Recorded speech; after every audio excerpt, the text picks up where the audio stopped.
So yeah, when he started to travel around Africa, he first started in Morocco, obviously, when he came back to where he was born at. And he had stopped in a place called Subta. And then from Subta, he went to Sela. Wasn't too much said about Subta, Sela, and not Rabat, but Saleh, as far as what he wrote in his book. But I think Subta is the same as Nakor as far as the town that I've seen on the map concerning northern Morocco, because Subta is southeast of Tangier.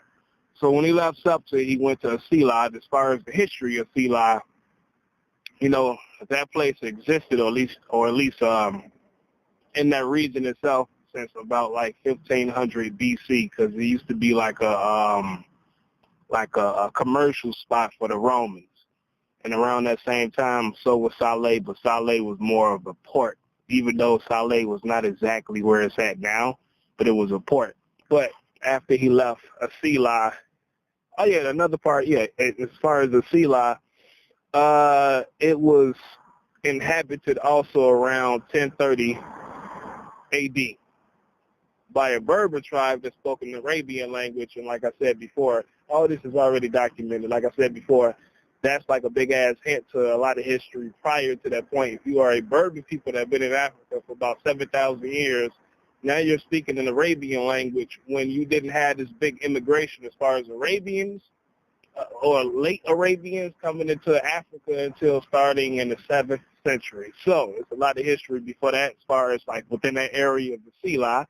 But when he left for Sela, that's when he went to Saleh. Saleh is at the fucking western corner of Morocco, bordering the Atlantic Ocean, obviously. And again, it was also like it was a commuter town. So basically like a stopping point. And some trade went on as well, but, a lot of merchants would pass through Saleh. And then there was a river, because there was another town called Rabat that was south of Saleh. And you had this river called the Beauregard River that also poured into the Atlantic Ocean. It started from the south, obviously, and then it would shoot north, go past, I want to say, to the east of Rabat, and then curve, and then just south of Saleh, it'll pour into the Atlantic Ocean. All right, that was called the Beauregard River. Anyway, when he finally left, oh yeah, like I say, same thing around that time, 1500 BC. It was occupied by the not the Romans, but what's the name of that country in Western Asia? It was damn, I can't recall. Anyway, that's not. It'll come to me later. Anyway. So when he left Saleh, that's when he went to Mecca. Not Mecca, but Marrakesh. And so he stayed in Marrakesh for a little bit, and then, he learned a lot about it as far as how Marrakesh looked. He said it was pretty, like the soil was like a reddish color, very rocky. They had a river south of it that, was filled with gardens, and that's where they'll grow like grapes and stuff like that at. But you also had like this town that somebody told him, this guy by the name of Abdallah El-Mumin built. Abdallah El-Mumin, by the way, he was the dude that defeated the Almoravid Confederation, and he started a whole another dynasty called the Almohad Peoples, or the Almohad Confederation, or the Almohad Dynasty, period. But, there was a town that was built during his rule that was called El Mahdiya, and this town supposedly connected the Mediterranean Sea. He said the sea, but obviously you only got the Mediterranean Sea. That's the only sea in the region. And also a river that was directly south of Marrakesh. Like I say, I checked this fucking atlas and all that. I came across 3 rivers. But 2 rivers that's directly south of Marrakesh is the Sus and the Drace River. The Drace River, because I'm thinking like as far as the geography of it, it kind of like, as far as the plain, it curves down, relatively speaking, similar to Egypt. That's what I'm thinking, even though you got mountains like the Altai Mountains and all of that, but like overall, I'm still thinking the geography kind of curves down. So the river that comes from the south will be pouring northward. That's what I'm thinking. So the Drace River, like I say, when you look at the map, it kind of starts from Mauritania, really, and it heads east, then it curves, and it stops directly south of Marrakesh. I don't know exactly how many miles, but south of that. But then you got, like I say, the Sus River that also, I guess you could say, pours from the Atlantic Ocean and heads east as well, and then stops directly south of Marrakesh is also. But as far as the Mediterranean, that shit is north of Morocco overall. In other words, it's directly north of Tangier. So there's no river that would connect the fucking this town. Like, it's impossible for El Mahdia to connect the Mediterranean and whichever one of these rivers in South America, as far as me looking at the map. So I think that part is erroneous, and I got a lot of questions about that. But that was the description that I read as far as what was told to him about this town, El Mahdia, that was built by Abdallah El Mumin. Anyway, when he finally left Marrakesh, that's when he went north. And the first place that he stopped at was Meknes. Now, as far as Meknes, when I did my little homework on that, Meknes had existed for a pretty long time. Also, at least since sometime during the 7th century, because it was named after a people that came from Tunisia. And I'm thinking like the place they came from was Tlemcen in Tunisia, and then, they continued to, they eventually immigrated, you could say, and they went west, and then that's when they lived in northwestern Algeria for a little time until they finally continued to migrate west, and then they settled there in northern Morocco, central northern Morocco, at that place, Meknes. But it's also called Meknasa. You know what I'm saying? And like I say, the interesting thing about those people is that they were a part of the army that Tarikh-Al-Suodan, accumulated and gathered together and used to go north to conquer Spain. And like I say, I still got a little additional thoughts about that because, like, before they made it into Spain in 711, there was an island within the Balearic Islands called the Ibiza Island that they had conquered 4 years before that. And I'm thinking, like, because you had a caliph, overall ruler or somebody that was in command of every last Islamic province that had to say so, his name was Al-Walid. I feel like a messenger would have had to been sent, you know what I'm saying, to the Middle East and then conveyed to him, and then, he'll give the okay after processing the information, send the message back. It gets back to Tarikh-Al-Suodan or the people that's above him, and then they get the ultimate okay to go over. So in other words, I'm thinking like the Rahanites, these Jewish merchants that would trade, that lived in Spain at the time. Some of them did venture across the Mediterranean and then give some info as to what was going on between the Visigoths and the descendants of the Jimenez dynasty. Or you can still call them the Jimenez dynasty that were in northern Spain at the time, and, let them know that they were basically at a weak point, that you could go across the Mediterranean, take advantage, and take over, blah, blah, blah. But, again, this is the early 8th century, and the Meknes people were a part of the army that went there. So that was significant and interesting to me also. But, he didn't really, as far as Ibn-Batutta, he really didn't say too much about Meknes. He just said, like, when he left there, that's when he went to another place. He went to Fez. And then he's staying their famous palace there, and he actually met the Sultan at the time. The dude's name was Abu Idin, that was his name. And this was the exact year was 1353. It's not 1352. I'm going to say 1353. Wait a minute, let me make sure. I would say 1352. 1352, that's when he met that guy, and that guy was ruling since 1348. And, you know, the dynasty that he was ruling was the Marinid dynasty. Now, as far as them, you know, they had been ruling there since this is the 14th century, I want to say a century prior to that, because around 1269, that's when they defeated the last king in the Almohad dynasty. His name was Ishaq Ibn Ali. That was his name. This is 1269. What's going on?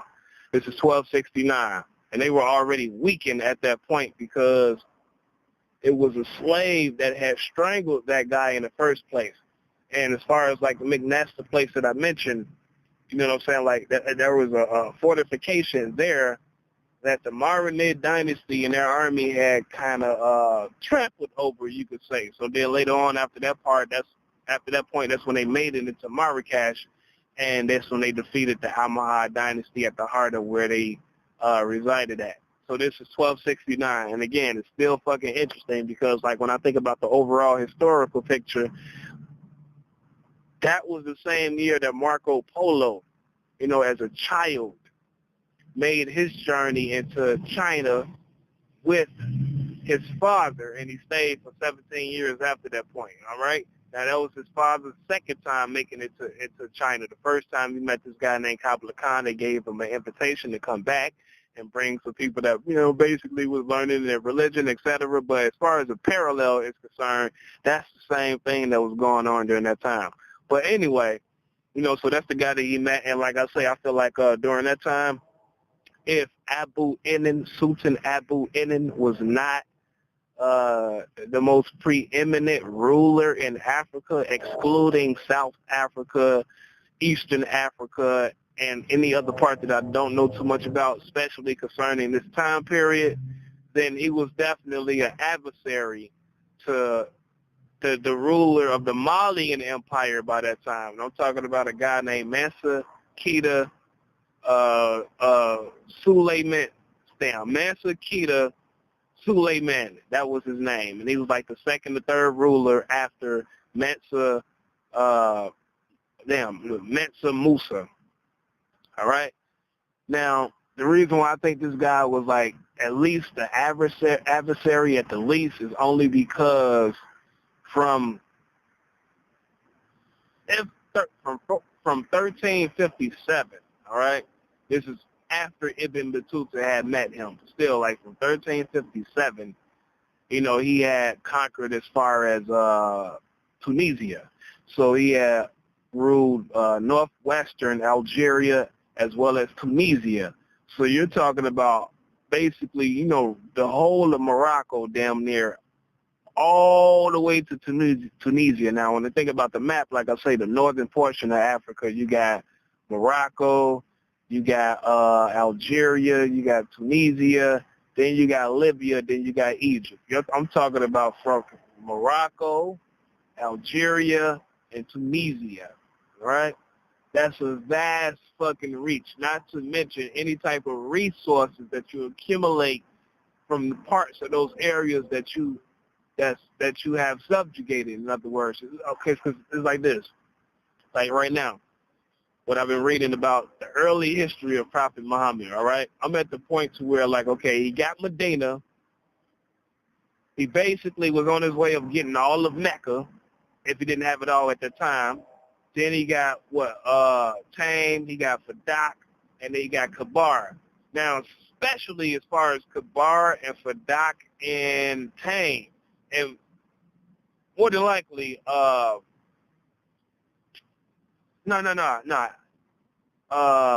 al-Qura also. So Wadi al-Qura, Medina, Kabar, Fadak, and also Taim. But especially those four oases. Every last one of those, he had like a system set up to where like half of the produce that they produce, you know, he'd get half of that and put that into an overall treasury. So even though like he was ruling in Medina since 622 AD officially and made it their first state after they instituted their first mosque in that same year as well, that means you got other oases, and these are not like fucking towns like right outside of Medina. These are towns that's like 93 miles away, etc. You know what I'm saying? So you got all these different oases that's substantially large with a decent population, and then you got people that believe other than what they believe in, but because they had the Constitution of Medina, there was rule for like a Jewish population as long as they didn't break any type of agreement or covenant after the fact, regardless of what happened leading up to this agreement. So therefore, the government of Medina, the faction that Muhammad had behind him, and this overall entity that he, his answers, and his companions constituted were pretty rich only because of these land grabs that they made, even though in some areas, like, for example, like, let's say, Kabar, let's say Wadi al-Qura, for instance. You know what I'm saying? Because Fadak, the people of Fadak yielded. And even Mecca after the fact. I'm talking about like after, you know, the treaty of Hudaybiyah was broken. But for the most part, those places resisted. You know what I'm saying? But overall, Muhammad came out the victor after he had to invade these places. But the whole point is that the resources that they had made the entity, all right, that Muhammad was the head of, that which he built, richer and a little bit more stronger and substantial. So when I'm thinking about like Abu Idris, Sultan Abu Idris, it's the same fucking process. Him ruling in Morocco and his rule stretching, even though it only lasted for a year because he died in 1358. But I'm saying it stretches all the way to fucking Tunisia. You know what I mean? And the Malians had a lot going for them as well because, let me see, being that this is 1352 and Metzakita was the ruler of Malia, by this time period they also had the Songhai Empire, all right? They had the Songhai Empire under their rule as well. So you're talking about like that, like going east.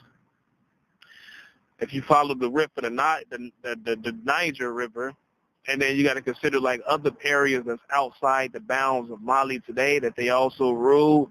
So I'm talking about like parts of Mauritania, etc. These make nations richer because any type of gold mine that's a part of these areas that's under the rule of an overall, I was about to say warlord, but an emperor basically, that is what makes their country richer.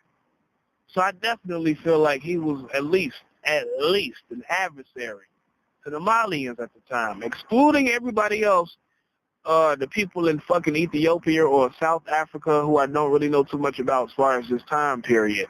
That's what I think. Now, when he finally left Fez, that's when he went to Sijil Masa. And like I said before, Sijil Masa was built in 1070. Way before Ibn-Battuta's prime. It was built by the Almoravid Confederation. You know, it was a guy named Abdallah ibn Yasser. No, Abdallah ibn Yasser. He came from fucking Morocco, obviously, and he passed through Mauritania, but he finally made it in northern Senegal. And he had set up a citadel along the Senegal River. And then all of these different Berber tribes he had united because he himself was a part of the Sahanja people. But he spoke a Proto-Venetic language called the Riffian language. And there's 3 other variations to this language overall, like the Tamazight language, etc. But the one that he spoke was the Riffian language. So when he gathered all of these people, he had ended up taking one of the trading towns called Adagas, which is also in southeastern Mauritania, all right? At that time, the Ghanaians were in control of that place, and being that this is 1055 when he did this. Yeah, in 1055 when he did this, because when he made this journey, I'm talking about Abdallah ibn Yassin, this is 1054. So in 1055, when he, basically invaded and defeated those people and then annexed that town, the Ghanaians by that point had control over it for like 5 years because it was for the most part inhabited by different Berber tribes. So I'm thinking like it was no overall entity that had control of that area, just it was like sedentary tribes that were living there. But during that same year, that's when they had defeated the people in Sijil-Masa. Not Sijil-Masa. What was it?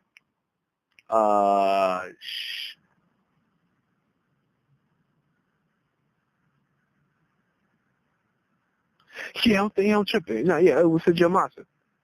That's when they defeated the people in Sijil-Masa, because Sijil-Masa had existed for like almost a few hundred years before that point as well. So they defeated them or whatnot, and they became a bigger fucking entity. Because like I say, as far as the principle, when you got control over certain lands, you got control over the resources that gets produced on these lands. So it was another guy named Abu Bakr, who also was who had became the head in 1059, which is the year that Abdallah ibn Yasser had died because he had got killed.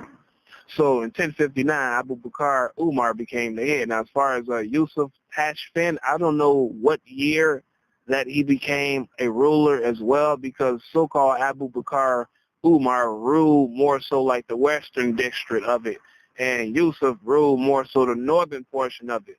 But 11 years after that point, that's when they built the town of Marrakesh. Yeah, Marrakesh. And then 6 years after that point, that's when they definitively defeated the Ghanaians after they raided Sulai Kumbai. I personally believe they raided that whole city because it consisted of 2 towns, and one of the towns that the Ghana or the king resided at personally was Al-Gaba. But they had raided that area, and this is 1076, and they wiped them off the map completely. So then 4 years after that point, as far as the place that I mentioned, McNess or McNassa, Yusuf had raided their fort and destroyed it during that same year also. And then 6 years after that point, that's when they went into Spain, and they fought against Alfonso VI, all right, as well as El Cid, who did come back to help them. So they had like a total force of, 18,000 men. About 9,000 of them came from Senegal. So they fought against Spain, or the Jimenez dynasty during that time, who with all of their allies had a total of 70,000 people.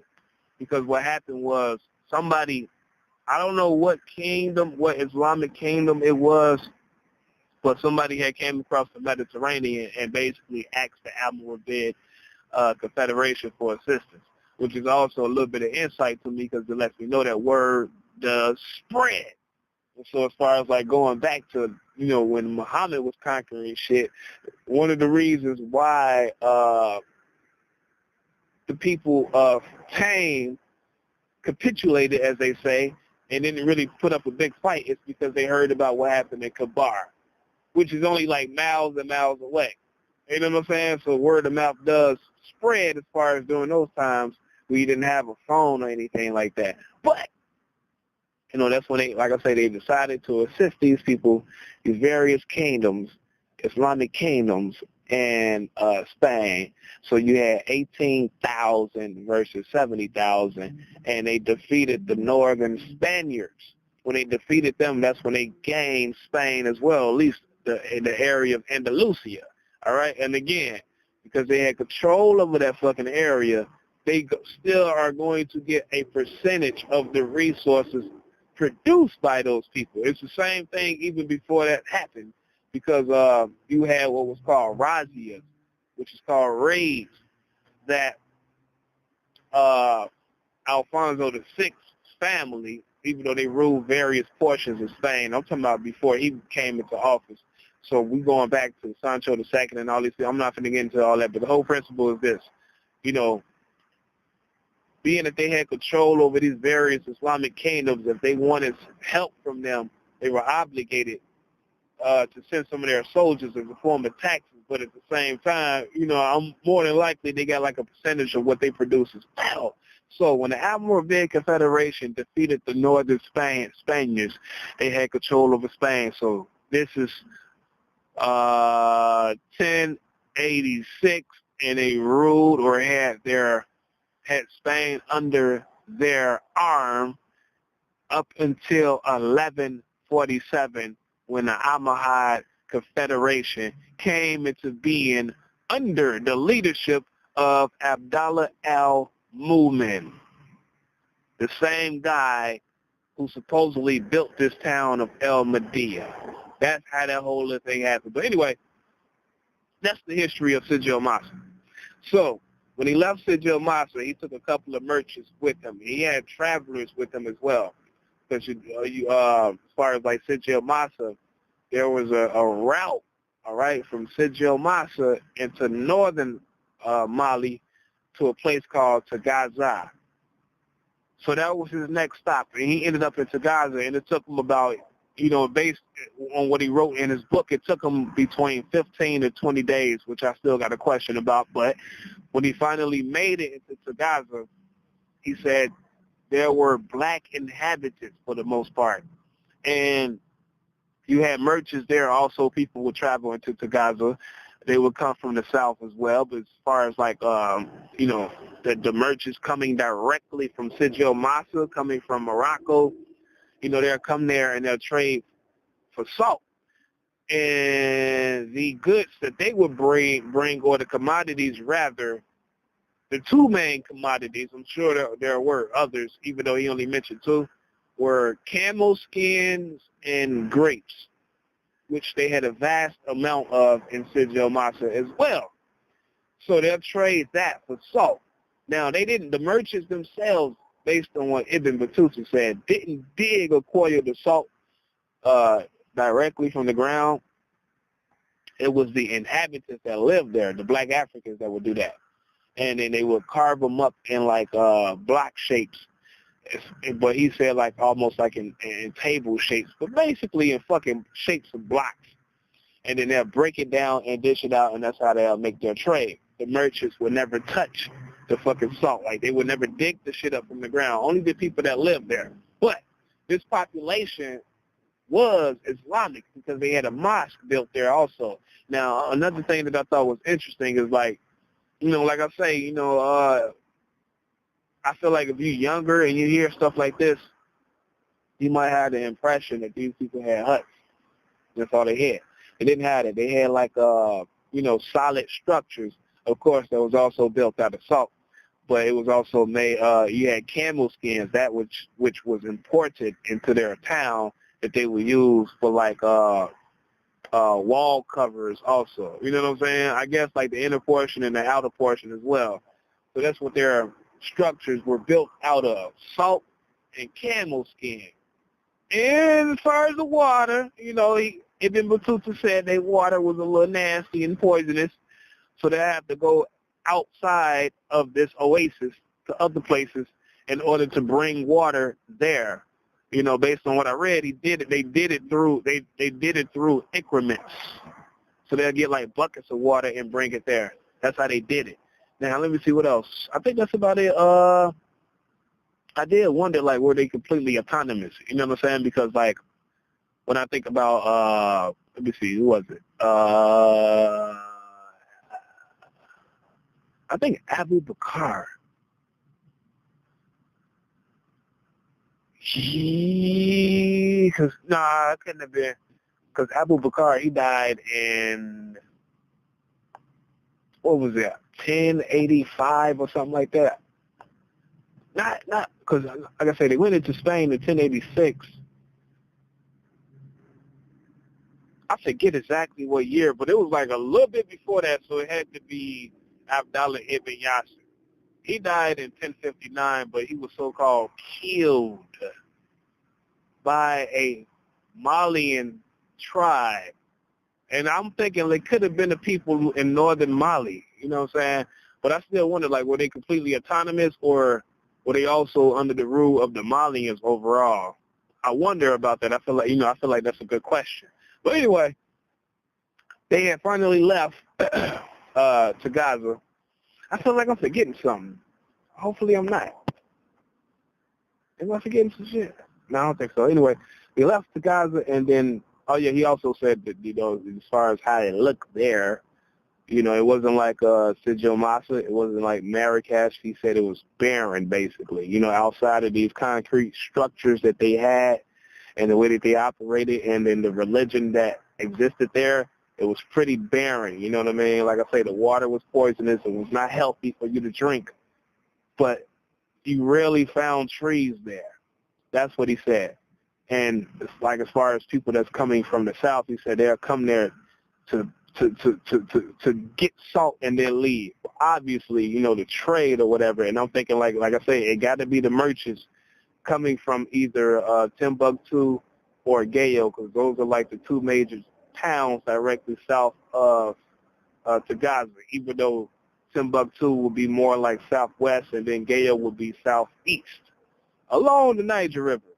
So more than likely, like I say, from either one of those towns. But when he left there, he went to another place called Tashala, and he stayed there for about 3 days, and it was definitely completely